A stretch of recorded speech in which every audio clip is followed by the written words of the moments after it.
자, 베드로 전서와 베드로 후서는 이제 베드로가 거의 이제 말년, 이제 나이가 많이 들어서 이제 곧 주님 곁으로 가야 될 그 시점에 이제 베드로 사도가 교회를 위해서 남겨놓은, 어떻게 보면은 베드로 전서와 후서는 목회서신이나 마찬가지예요. 베드로 역시 목자의 심정, 그리스도께서 그에게 뭐라고 했습니까? 내 양을 치라. 주께서는 비록 베드로가 예수님을 부인하고 참 어떻게 보면 가룟 유다와 크게 다르지 않은 죄를 졌지만, 그러나 우리 주님께서는 베드로를 그의 참 긍휼하심과 사랑하심으로 용서하시고, 거기에다 덧붙여서 이 교회를, 그래서 베드로는 어쨌든 간에 참 그리스도의 제자 중에 가장 첫 번째 되는 사람이에요. 그래서 가톨릭이 이 베드로를 교황의 제일 첫 번째 교황으로 삼는 사실 이유는 있긴 있어요. 물론 우리는 그것을 받아들이지 않지만, 그래서 베드로는 평생을 참 그리스도께서 주님의 양떼들을 자기에게 맡겼다는 그 소명 사명을 이제 잊어버리지 않고 끝까지 정말 교회를 잘 섬기는 그러한 충성된 종으로 그는 자기의 사명을 다했습니다. 그래서 이제 마지막으로 베드로 전서와 베드로 후서, 그래서 1절에 보니까 사랑하는 자들아, 내가 이제 이 두 번째 편지, 그러니까 두 번째 베드로 후서예요. 그 이전에 베드로 전서를 보내고 난 다음에 베드로 후서를 지금 보내는 거, 그 얘기를 이제 하는 겁니다. 그러면서 뭐라 합니까? 이것들로 너희의 진실한 마음을 일깨워 생각나게 하고, 그러니까 베드로 사도는 다시 한번 교회가 이제 사도들도 다 이제 순차적으로 주님 곁에 가고, 그러면 이제 이 세워진 아직 연약한 이 교회는 이제 더 이상 이제 사도가 없어요. 그러니까 예수님의 직계 제자가 없이 이제 교회가 이제 나아가야 되는데, 한편으로는 얼마나 또 베드로로서는 이 남겨진 교회가 얼마나 또 잘 믿음 생활 잘하고 참 그리스도께 충성된 교회로 남기를 그런 바라는 그 목자의 심정이 여기에 가득한 거예요. 그러면서 베드로 후서는 좀 더 마지막 때 믿음을 조롱할 그런 자들, 우리의 믿는 믿음을 회방할 그런 자들이 분명히 나타날 거니까 조심해라 하는 그런 경고성의 내용이 있습니다. 그래서 2장 1절에도 보면은 그러나 백성 가운데 거짓 선지자들이 일어났었으니 이와 같이 너희 가운데서도 거짓 선생들이 있을 것이다. 그들은 멸망에 이르게 할 이단을 가만히 끌어들이고 자신을 값주고 사신 주님을 부인하고 임박한 멸망을 스스로 불러일으킨다. 그래서 분명히 하나님께서는 베드로를 통해서 앞으로 이제 거짓 교사, 거짓 선생들이 교회를 뒤흔들고 교회를 어지럽히고 하나님의 진리의 말씀을 왜곡할 그런 자들이 이제 올 것이다. 지금도 있지만 앞으로 올 것이다라는 거예요. 지금도 이 말씀은 그대로 이루어져요. 예를 들면 하나님의 창조를 부인하는 그 이단이에요. 그 다음에 또 이신칭의를 부인하는 거. 계속해서 이신칭의를 부인해요. 이제 믿음으로 구원받는 이런 말 그대로 가장 기독교 참 성경의 진리, 신학의 중요한 이 믿음으로 구원받는다는 이 진리는, 이 교리는 이제 계속해서 지금 퇴보되고 있어요. 그래서 이제는 더 이상 믿음이 아닌 어떤 정의나 충성, 인간의 행위와 공로를 가지고 이제는 구원을 받는다는 그런 것들이 이제는 계속 신학에서 들어와 있기 때문에 아마 더 시간이 지나면 이제 더 이상 믿음으로 구원받는다는 이 교리가 이제는 어떻게 보면 이제 소수가 될 거예요. 반드시 그렇게 됩니다. 두고 보세요. 그거 다 이단이라고요. 그들이 다 이단이에요. 근데 그런 자들이 교회에서 교사 노릇을 하고 선생 노릇을 하고 목회자 노릇을 하면서 어때요? 교회를 무너뜨리는 거, 살살 무너뜨리는 거. 그러니까 우리는 그런 것들을 잘 분별해야 돼. 그런 걸 분별하지 못하고 거기에 넘어가면은 결국 자기 자신도 모르게 그리스도를 부인하는 그러한 참 오류가 있는 잘못된 신앙으로 반드시 빠져들어가게 되어 있습니다. 그래서 베드로 사도는 2절에 보니까 2장 2절에 진리의 도가 모독을 받게 될 것이다. 그러니까 하나님의 말씀이, 하나님의 건전한 교리가 모독, 쉽게 얘기하면은 이제는 더 이상 그 교리에 대해서 사람들이 어때요? 이제는 받아들이지 않고 오히려 그것을 잘못되었다. 이제 그렇게 비방을 받는 그런 시대가 올 거라는 거예요. 바로 지금이 또 그런 시대예요. 그래서 우리는 그런 부분에 있어서 참 조심해야 되는 거예요. 그리고 3장부터는 또 뭡니까? 아까 얘기했지만 2장 1절에는 거짓 교사들에 대한 경고, 그 다음에 3장에는 이제 그리스도의 재림. 그래서 4절에 보니까 뭐라 그랬습니까? 그가 재림하신다는 약속이 어디 있느냐, 이게. 그가 재림하시냐. 그러니까 예수님이 재림이 어디 있겠냐.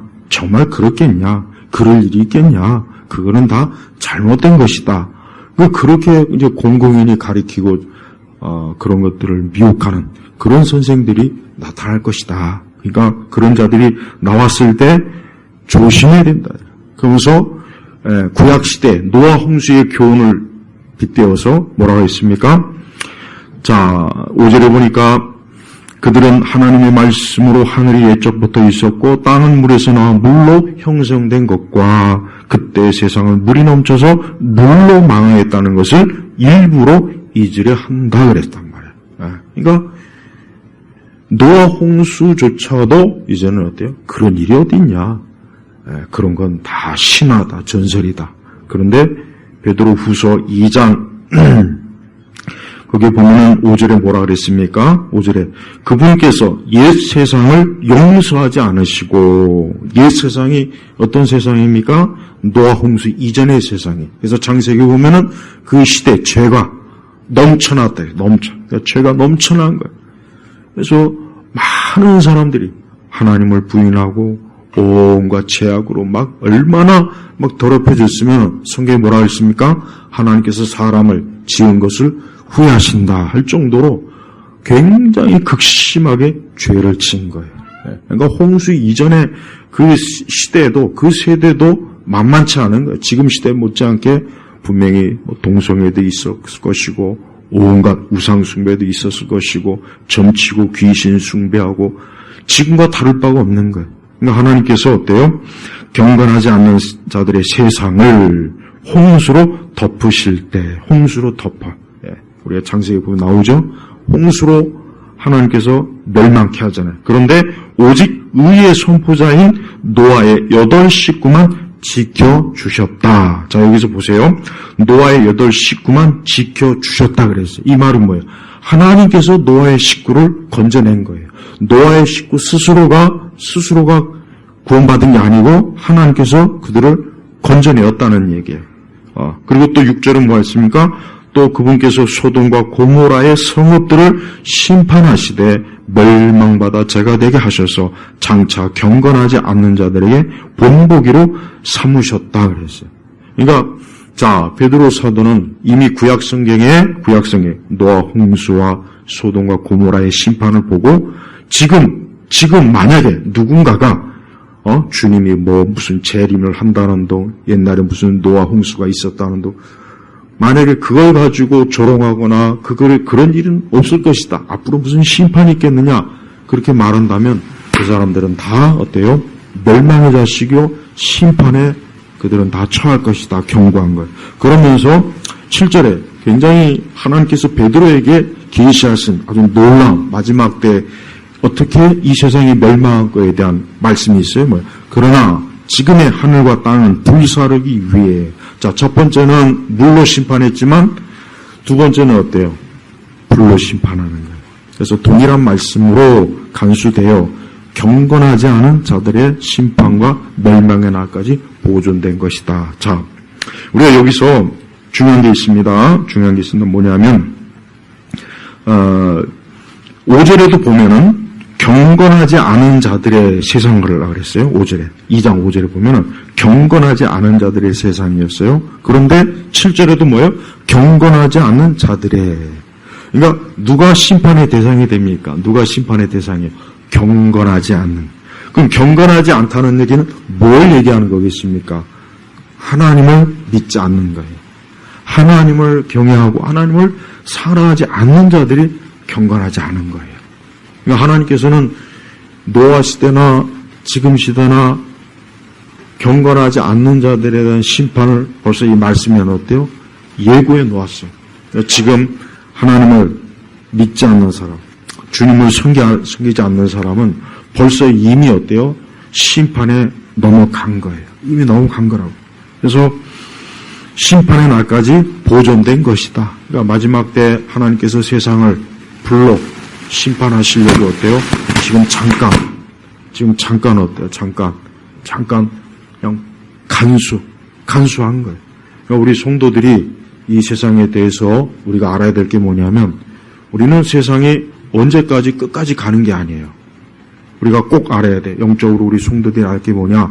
이 세상은 앞으로 불로 태워서 하나님이 없애버릴 것이다. 여러분 요즘 무더위에 막 사람들이 더워서 덥다 막 그러잖아요. 나중에 이 세상이 불로 심판할 때 한번 생각해 보세요. 모든 것이 다 불타올 거예요. 모든 것이.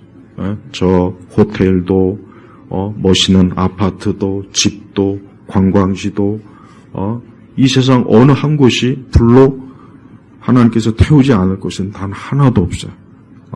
그래서 우리 믿는 성도들은 바로 이와 같은 말씀을 가지고 우리가 어떻게 살아야 됩니까? 12절에 뭐라 그랬습니까? 하나님의 날이 임하기를 바라고 간절히 사모하여라. 자, 우리 성도들은 주님의 날이 임하기를 뭐라고 했습니까? 수동적으로 언젠간 오겠지. 올 때 되면 오겠지. 그때가 언제인지는 난 모르지만 오든지 말든지 어떻게 되겠지. 이렇게 하지 말라는 거예요. 오히려 뭐라 했습니까? 간절히. 여기서 간절이라고 하는 것은 뭔 뜻이냐면은 우리의 온 마음으로, 온 심장으로 열망하는 거예요. 그러니까 엄청나게 바라는 거예요.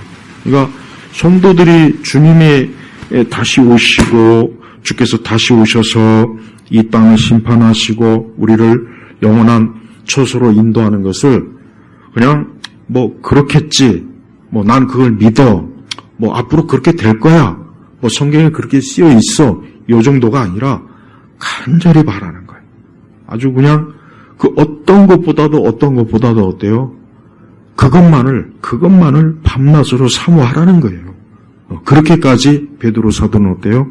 우리 성도들이 이 땅에서 영원히 뿌리를 내릴 생각하지 말고 너희들이 이 땅에서 영원히 행복할 생각하지 말고 속히 주님이 오시기를 간절히 또 뭡니까? 사모하여라. 그러니까 그것만 바라보고 오매불망 그냥 그것만 바라보라는 거예요. 얼마나 베드로 사도가 성도들에게 우리 교회 우리 신약교회 성도들에게 얼마나 긴급하고 중요한 주께서 마지막 오실 때와 세상의 심판이 얼마나 두렵고 무섭고 긴급한 일이면 이런 표현을 하겠습니까? 그래서 그날에 다시 한번 그날. 그러니까 하나님의 심판의 날은 정해져 있는 거예요. 막연한 게 아니에요. 심판의 날은 정해져 있어요. 그래서 그 날에 그랬죠. 그날. 근데 그 날이 언제일까요? 이건 우리가 몰라요. 이건 우리가 알 수가 없어요.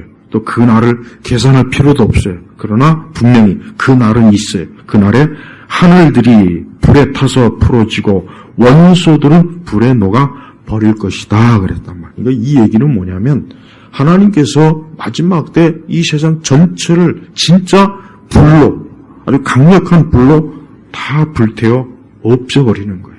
굉장히 마지막에 하나님의 심판은 이 말씀만으로도 엄청난 말로 다 할 수 없는 재앙이 오는 거예요. 그러나 13절에는 뭐라 했습니까? 그러나 우리 성도들은 믿는 자들은 주님의 약속대로 하나님께서 우리를 위해서 주께서 우리를 위해서 처소를 마련하신다 그랬죠. 그래서 그 처소를 다 마련하면 다시 우리를 데리러 오신다 그랬다. 바로 그걸 얘기하는 거예요. 주님의 약속대로 의가 거하는 새 하늘과 새 땅을 바라본다. 여기서 뭐라 했습니까? 새 하늘과 새 땅을 바라본다. 그러니까 성도들은 매일매일 이 말씀을 명심해서 우리가 새 하늘과 새 땅, 주님께서 우리를 위해서 마련하신 그 새로운 처소에서 우리는 그곳에서 영원히 주님과 함께할 것이다. 하지만 그렇게 믿음과 신앙의 길을 순탄하게 가기가 어려운 거예요. 거짓 교사들도 있죠. 타락한 이 세상에 악이 가득하죠. 그러니 성도들이 신앙생활하는 게 쉬운 게 아니에요. 우리가 눈으로 보고 우리가 살고 있는 이 세상은 겉보기에는 아름답고 즐겁고 재밌기도 하고 뭔가 참 내 삶에 행복을 가져다 줄 것 같은 것들이 막 눈에 아른거린단 말이에요. 그러니까 성도들이 그런 거에 속지 않도록 항상 어때요? 이 말씀대로 새하늘과 새 땅을 바라본다. 그러니까 믿음으로 그것을 바라보면서 속히 빨리 좀 새하늘과 새 땅이 왔으면 좋겠다. 속히 하나님께서 이 땅을 어서 빨리 좀 심판하시고 우리가 이러한 의로운 주의 자녀들, 주의 백성들이 더 이상 죄로 인해서 또 악으로 인해서 고통을 받지 않았으면 좋겠다 하는 그 열망으로 우리가 믿음 생활하라. 바로 그런 것이에요. 그러면서 우리 주께서는 베드로 사도는 우리가 그와 같은 것들을 바라보긴 하되 9절에 보면 이런 말씀이 있어요. 약속의 주님은 어떤 이들이 더디다고 생각하는 것처럼 더딘 분이 아니시다. 그러니까 이 초대교회 때도 이미 그때는 사실 우리보다 더 심했어요. 사실 초대교회 성도들은 예수님이 다 곧 올 줄 알았습니다. 심지어 사도들조차도 주님이 곧 오실 거라는 기대를 이 말씀의 곳곳에 서신서에 보면 있어요. 그러니까 사도들조차도 주께서 곧 오시겠지. 그런 열망이 있어요. 하지만 내가 원하는 때 빨리 왔으면 좋겠다. 그러니까 그런 마음이 들 때 자칫하면 왜 이렇게 주님이 안 오실까? 왜 이렇게 주님이 안 오실까? 우리는 신앙생활, 믿음생활을 힘든데 우리가 이 땅에서 참 주님 섬기기가 여러 가지로 어렵고 힘든데 좀 빨리 오셨으면 좋겠다. 그러니까 막 어때요? 막 더딘 것 같은 거예요. 막 조바심이 나고 더디고 언제 오실까? 하지만 그러나 거기에는 중요한 의미가 있는 거예요. 뭐예요? 경건하지 않는 자들의 심판 멸망의 날까지 거기 보면 뭐라고 했습니까? 오히려 너희를 위하여 오래 참으시고 9절에 아무도 멸망하지 않고 모두 회개에 이르기를 원하신다. 여기서 우리 주님의 마음이 드러나요. 어떤 마음입니까? 우리 주께서는 사람들이 멸망하고 심판을 당한 걸 기뻐하지 않아요. 그걸 기뻐하지 않는 거예요. 그걸 기뻐했다면 벌써 이미 오셨겠죠. 그걸 기뻐했다면 좋아했다면 이미 벌써 세상이 심판을 받았겠죠. 그러나 그게 아니라 우리는 주께서 이 뜻이 뭡니까? 모두 회개에 이르기를 원하신다. 모두 회개에 이르기를 원하는 거예요. 그러니까 모두가 다 그리스도께 예수님께로 돌아오길 원하시는 거예요. 그게 주님의 마음이에요. 우리 성도들도 한편으로 새하늘과 새 땅에 오기를 간절히 바라는 마음도 있어야 되겠지만 또 한편으로 어떤 마음이 있습니까? 빨리 더 많은 사람들이 예수님을 믿기를 바라는 거예요. 더 많은 사람들이 빨리 예수님 믿고 더 많은 사람들이 더 의에 속한 자들이 되고 더 많은 사람들이 그리스도로 인하여서 생명을 얻고 영생에 이르기를 간절히 바라는 거예요. 왜? 하나님의 심판은 굉장히 무섭고 두려운 것이기 때문에 그거를 그대로 만약에 누가 맞이한다면 돌이킬 수 없는 그에게 있어서는 마지막 끝날 심판이 되기 때문에 그러는 것입니다. 그래서 10절에 보니까 그러나 주님의 날이 도둑같이 올 것이다. 그때 하늘이 큰 소리를 내며 사라지고 원소들은 불에 타서 부러지고 땅과 그 안에 있는 모든 일들이 드러날 것이다. 이 모든 것이 이렇게 풀어질 것이니 너희는 어떠한 사람이 되어야 하겠느냐. 거룩한 행실과 경건함으로 하나님의 날이 임하기를 바라고 간절히 사모하여라. 여러분, 우리 성도들은 명심해야 돼요. 우리 성도들은 절대 이 세상에 안주하면 안 돼요. 이 안주한다는 게 뭡니까? 그냥 세상에 적응을 하는 거예요. 그걸 얘기하는 거예요. 우리가 세상에 적응하면 안 돼요. 적응하면 그 순간부터 세상이 좋아지고 세상이 편해져요. 이 세상이 불편해야 돼요. 성도는 누가 됐든지 간에 세상은 참 살기 힘들다. 어떤 면에서 돈이 없어서 살기 힘들다가 아니라 그게 아니라 믿음대로 살기 힘들다는 생각을 가져야 돼요. 하나님 섬기면서 살기가 힘들다. 바로 이걸 얘기하는 거예요. 그런 마음이 실제로 그래야지. 만약에 예수님 믿고 교회 다닌다는 사람들이 전혀 그런 마음이 없이 이 세상에 너무 적응력이 좋아요. 그냥 너무 적응력이 좋으면 그건 잘못된 거예요. 그건 부끄러운 거라고요. 오히려 적응이 안 돼야 돼요. 여러분, 우리가 외국으로 이민 가요. 그리고 이민 가면은 어떻게 됩니까? 불편해요. 여기서 살던 그 모든 것하고 남의 나라 가서 사는 거하고 편하겠습니까? 모든 게 다 틀리는데, 그러니까 적응이 하기가 참 힘들어요. 그러나 시간이 지나면 또 어때요? 적응이 돼요. 사람은 또. 근데 영적으로는 우리 성도들은 그리스도께로 돌아온 뒤부터는 이제 세상이 적응이 안 돼야 돼요. 모든 게 적응이 안 돼야 돼요. 이거 왜 이러지? 이건 하나님 말씀하고는 반대인데, 이건 아닌데, 이건 주의 뜻이 아닌데, 이거 왜 이러지? 그러니까 모든 면에서 이게 적응이 안 돼야지, 적응이 너무나 잘 되는 분들은 그건 심각한 거예요. 내가 이렇게 하나님의 자녀인데, 이 세상에 이렇게 적응이 잘 되면 이거 뭔가 이상이 있다. 내 신앙이 좋은 게 아니라, 그 신앙이 분명히 잘못된 거, 뭔가 문제가 있는 거라고. 그러니까 적응이 안 돼야 돼요. 오히려 우리는 어때요? 이 땅은 아무리 내가 좀 이렇게 해도 역시 믿는 우리로서는 적응이 안 돼. 우리하고는 안 맞아. 역시 세상은 역시 믿는 나하고는 안 맞는 곳이야. 이런 마음이 들어야 어때요? 새하늘과 새 땅도 바라보고 주님이 빨리 오시기도 그런 마음도 들고 그래야지. 그래서 우리 성도들은 내가 세상에 적응이 되면 안 된다. 애굽에 430년 동안 이스라엘 백성들이 오래 있었기 때문에 그 수백 년 동안 거기에 있었으니 그들이 거기에서 얼마나 적응을 어쩔 수 없이 하게 되지 않겠습니까? 그러니까 그들이 광야에서 힘들었던 이유는 광야 환경 자체도 힘들긴 하지만 또 뭐가 문제냐면 애굽하고는 환경이 너무 다른 거예요.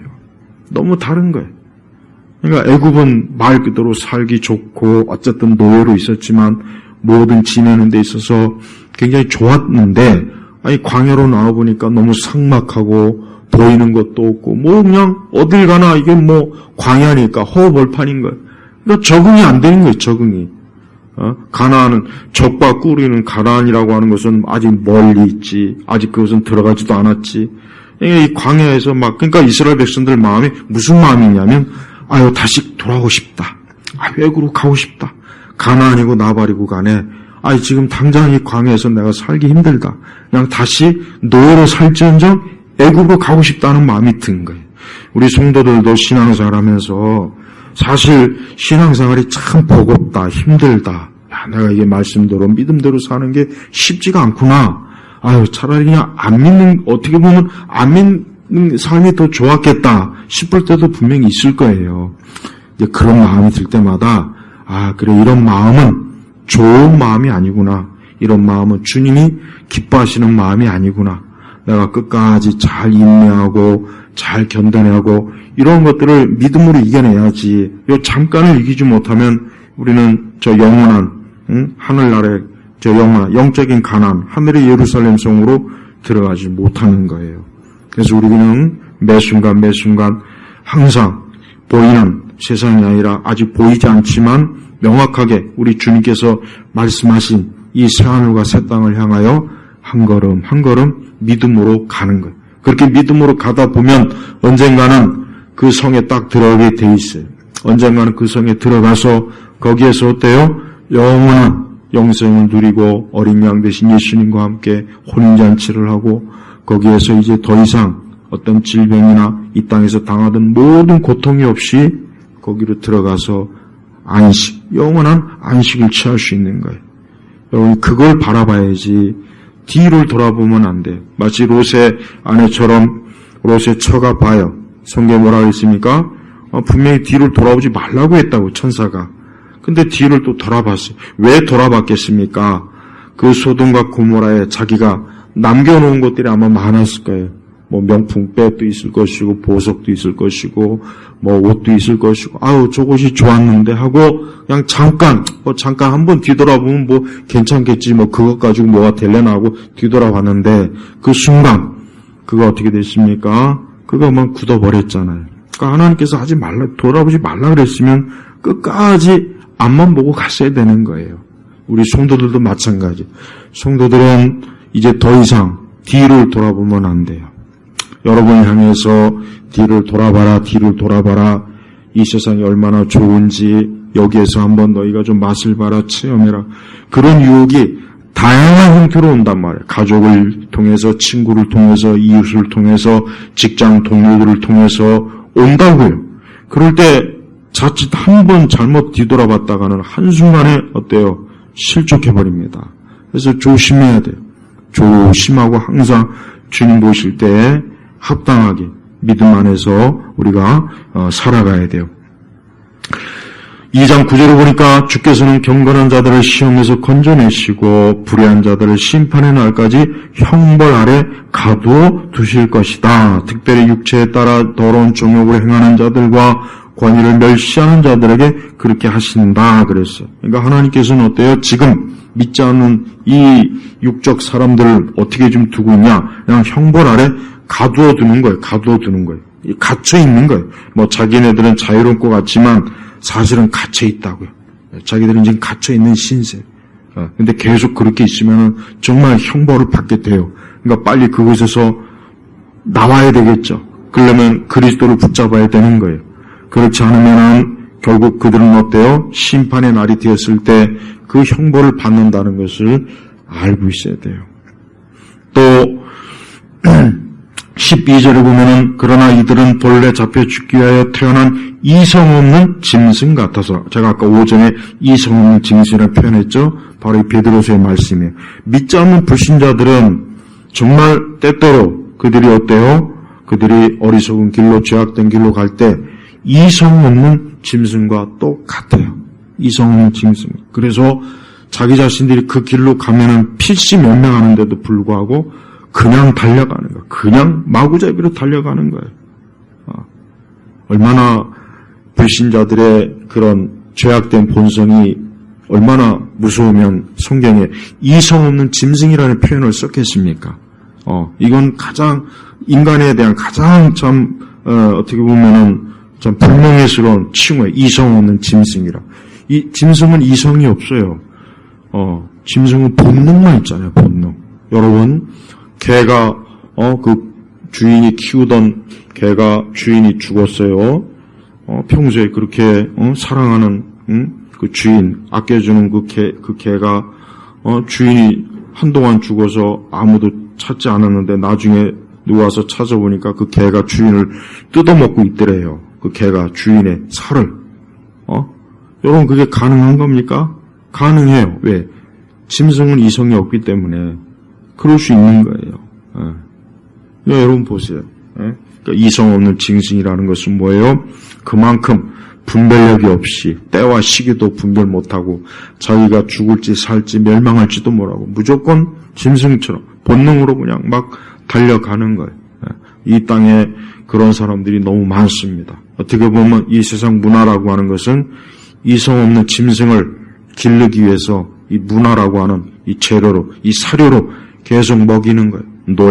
노래와 춤과 영화와 드라마와 뮤지컬과 뭐 스포츠 이런 것들을 통해서 막 사람들을 이성 없는 짐승으로 계속 사육을 하는 거예요. 사육. 우리는 그걸 잘 못 알아채면은 그 세상의 화려함에 그냥 현혹이 돼가지고 거기 혹 빠질 수 있다고요.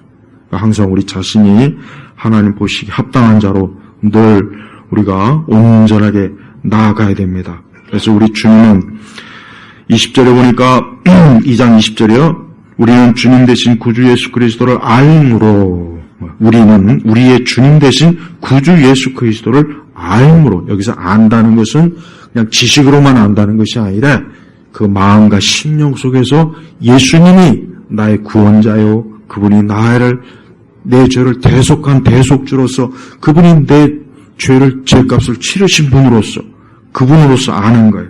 그래서 세상의 더러움에서 벗어났다가, 그러니까 예수 그리스도를 아는 것이 뭡니까? 이 세상의 더러움으로부터 벗어나는 길이라고.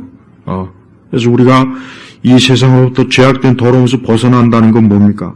내가 그리스도를 알기 때문에 그래. 나는 그리스도를 알기 때문에, 그분 안에 있기 때문에 난 이제 세상의 더러움에 처해있지 않다. 그런데 그 뒤에 말이 다시 이것들에 얽매이고 패배당하면 그들의 마지막이 처음보다 더 나빠질 것이다. 이게 무서운 말입니다.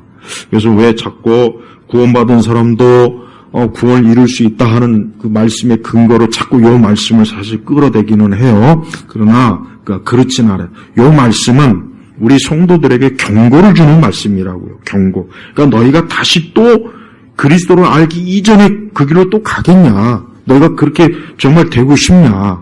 그렇게 되면 너희가 어떻게 될 것이냐 하고 경고성이 하는 말이라고요. 경고성.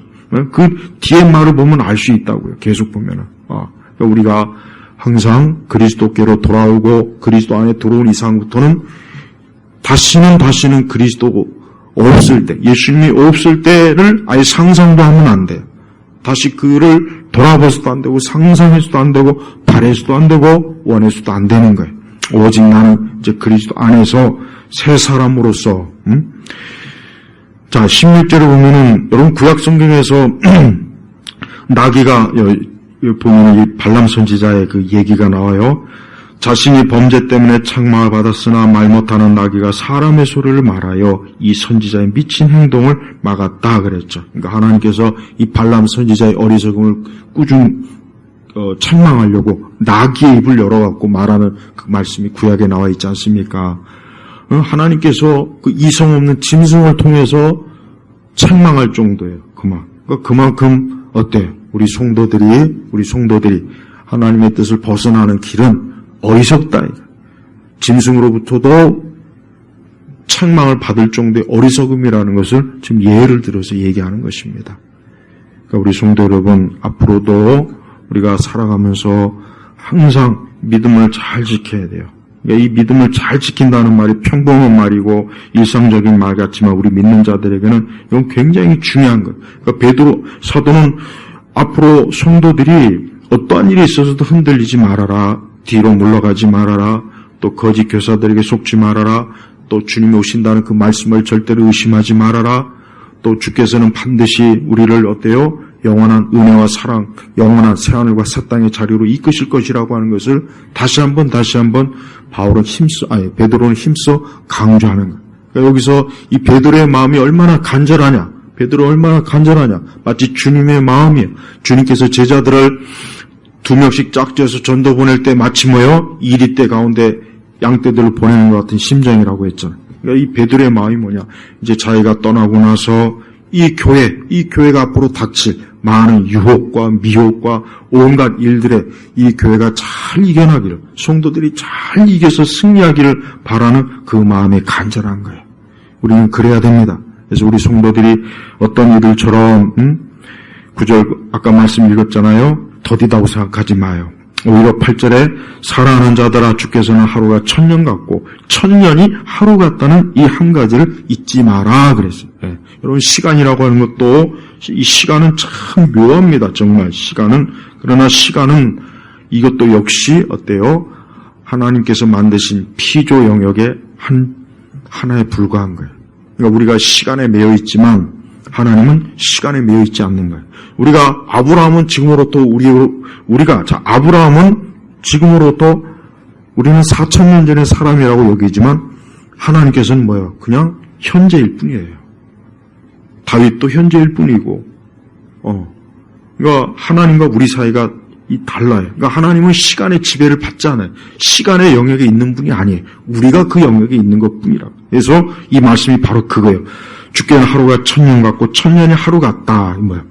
하나님께서는 1000년이든 하루든 간에 아무 의미가 없어요.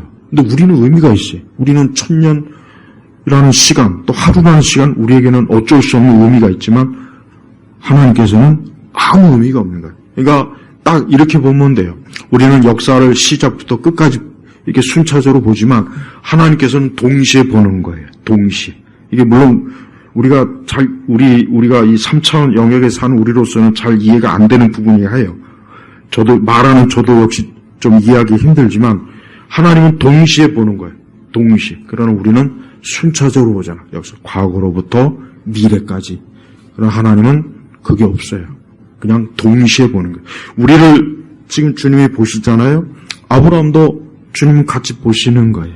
그러니까 아무 차이가 없어요. 바로 그거예요. 그러니까 우리 편에서야 2000년 전에 주님께서 십자가 돌아가셨네 이러지만 주님께는 그게 해당이 안 돼요.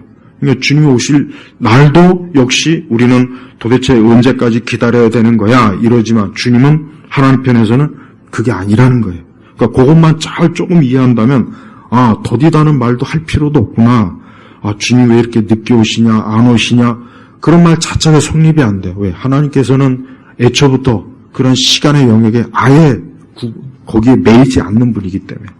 그 다음에 우리가 천국에 가서도 역시 마찬가지예요. 어떤 분들은 어쨌든 우리가 이해하기 쉽게 천국은 영원하다는 표현을 쓰는데 이 영원하다는 표현 자체도 하나님 나라에서는 쓸 이유가 없어요. 이 영원이라는 것도 시간 개념이에요. 영원이라는 것도. 그런데 하나님 편에서는 그런 게 없다고요. 그러니까 천국에서는 우리가 그냥 존재하는 거예요. 그냥 존재하는 거예요. 거기서 무슨 영원 따질 일도 없고 시간이 얼마 갔니? 내가 천국에 들어온 지 한 10,000년 되는 것 같아. 없어요. 없다고. 아예 없다고요. 그러니까 참 시간이 묘해요. 그러니까 하나님께서 이 세상을 창조하신 그 태초, 그때부터 지금까지 이렇게 보면은 하나님께서는 이 피조 영역에 그래서 저는 아담과 하와의 그 에덴 동산에서도 시간의 영역이 없다고 봐요. 있을 수가 없어요. 왜 그런지 아십니까? 그것은 거기는 죄가 아직 들어오지 않았을 때잖아요. 아담과 하와가 범죄하기 전이란 말. 그러니까 시간이 없어요. 시간이 없다고요. 그러니까 사실 정확하게 아담이 만약에 시간으로 따졌을 때 얼마나 있었는지를 몰라요. 그게 모릅니다. 다만 이제 아담이 범죄하고 동산에 쫓겨난 그 뒤부터 이제 아담에게 어떤 시간이 적용되는 거예요. 그래서 그때부터 몇백 년을 살았니 그때부터 나오잖아요. 그러니까 우리가 이 시간의 개념도 잘 우리가 살펴보면은 하나님께서 창조하신 것이 참 묘하구나. 하나님께서 어떻게 참 이 다른 어떤 그 창조보다 이 시간의 창조가 참 묘합니다. 오늘 베드로는 계시로 우리에게 이런 말씀을 주시는 거니까 우리가 항상 지금 시간 속에 있다고 해서 주님 오시는 시간이 지루하다. 왜 이렇게 늦냐? 그런 말 앞으로는 절대로 하지 말고 주님께서 2000년 전에 그 골고다에서 고난 받으실 때 지금 그때는 우리에게는 2000년 시간이란 그 갭이 있지만 우리 예수님은 아니에요. 바로 동시에 그냥 현재라고. 그래서 항상 우리 주님께서 우리로 하여금 늘 현재. 그래서 성경은 늘 우리를 현재로서 봅니다. 현재. 그래서 성경을 그렇게 이해한다면 어떤 말씀도 이건 옛날 말씀이야. 이건 아주 오래전 몇천 년 전의 말씀이야. 그런 말을 할 이유가 절대 없는 거예요. 자, 말씀을 마치겠습니다. 우리 믿는 성도들은 예수님의 마음, 하나님의 마음을 잘 우리가 알아야 돼요. 우리 주님은 우리 성도들이 이 땅에서 잘 보존되고 무사히 새하늘과 새 땅으로 안착하는 걸 우리 주님은 가장 원하시는 거예요. 여러분, 하나님께서는 세상에 심판받는 것에서 별 관심이 없어요. 요건 좀 알아야 돼요. 물론 많은 사람이 모두 회개에 이르기를 원하시긴 하지만 그러나 궁극적으로 하나님은 하나님의 택자에게만 관심이 있습니다. 택자가 아닌 자들에게는 관심이 없어요. 그래서 우리가 첫 번째 노아홍수 심판 때도 우리가 생각하기에 그래도 한 80명이나 800명 정도는 구원 좀 하시면 좋겠는데 근데 딱 8식구예요. 적은 숫자잖아요, 사실은. 나머지는 다 멸망했어요. 근데 성경 어디에도 그걸 안타깝다, 애처롭다는 말씀이 단 한 구절도 없습니다. 왜? 하나님 오직 이 8사람만 하나님이 택한 거예요. 마지막 때도 그래요. 오직 하나님의 택자만 하나님이 관심이 있지 멸망하는 자들에 대해서는 하나님께서 관심이 없어요. 그 하나님의 뜻입니다.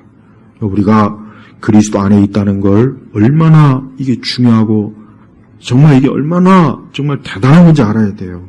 우리가 그 안에 들어가 있지 않다면은 이거는 정말 어떤 방법으로든지 해결할 길이 없어요. 길이 없다고. 저는 우리 성도들이 모두가 다 그리스도 예수님 안에서 인생을 살고 그분 안에서 소망을 가지고 또 영원한 새하늘과 새 땅을 바라봐요. 그 땅과 그 하늘이 멀지 않아요. 곧 닥치는 거예요. 그러니까 주님 편에서 보면 바로 그냥 있어요. 우리 편에서 볼 때야 이제 다가오는 거지만 그러나 주님 편에서는 바로 있는 거예요. 그러니까 우리가 주님의 관점으로 본다면은 곧 새하늘과 새 땅이 우리 앞에 바로 그냥 닥치는 거예요. 그래서 이렇게 긴급한 말씀으로 우리에게 주시는 겁니다. 우리 예일교회 온 성도 여러분, 우리 성도분들이 어떤 소망, 어떤 갈망, 어떤 무엇 희망이 있습니까? 어떤 걸 가지고 있습니까? 그러나 그 어떤 것보다도 앞으로 주님께서 우리와 영원히 함께 하실 그날과 그 땅, 그곳을 가장 큰 열망으로 삼아야 돼요.